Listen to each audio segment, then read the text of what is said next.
Qantas Wallabies forwards coach Andrew Blades. The DHL Australia 2013 Lions Tour opens tomorrow night in Perth.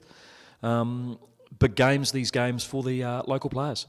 Very big games. I think you're playing against some of the best players in the world, and a lot of young guys are going to get a chance of a lifetime to play against very experienced players, and it'll show us a lot of how those guys cope under pressure of a big occasion, and it's really something that can really progress them along the way as well in terms of really great experience. From a selection point of view, how much can you take out of these games, given that it is effectively a test match side that they're playing against?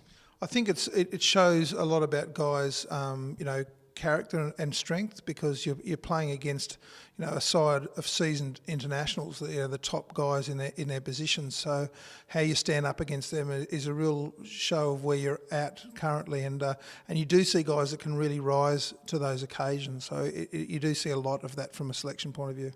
Wearing your Wallabies forwards coach hat, how much can you learn out of the Lions' performance against the Force, and how much did you get out of their game against the Barbarians?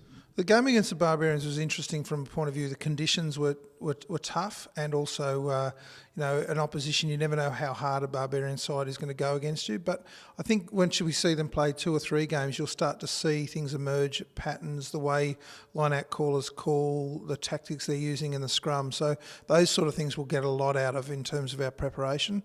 At this stage, we're really concentrating on ourselves. But once we see the Lions play a few games together, you don't get the history.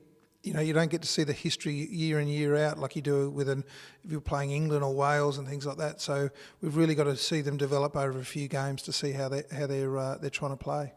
Obviously, you mentioned before a chance of a lifetime for the players that are playing. Well, you've been there yourself, winding back the clock to 1989, both for New South Wales A and for the New South Wales squad itself against the Lions. Can you share any experiences there?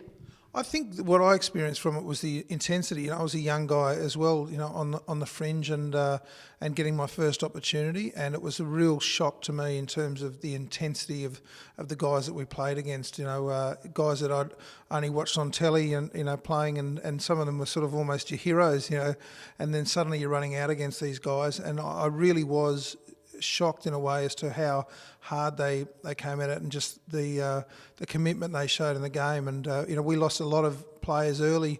We lost Tim Gavin, Dave Carter, guys like this. We ended up with Eddie Jones playing flanker rather than hooker, and so it was one of those games. And I think we lost. We had Peter Fitzsimons with us, and he was throwing up all the way to the game, so I don't know how long he lasted in it as well. So it was a very tough outing. We ended up getting belted on the scoreboard, but it was really good for me personally, because you never really feared anything as much. Again, you played against probably the toughest you're going to play for a number of years. So for me, that was a great experience.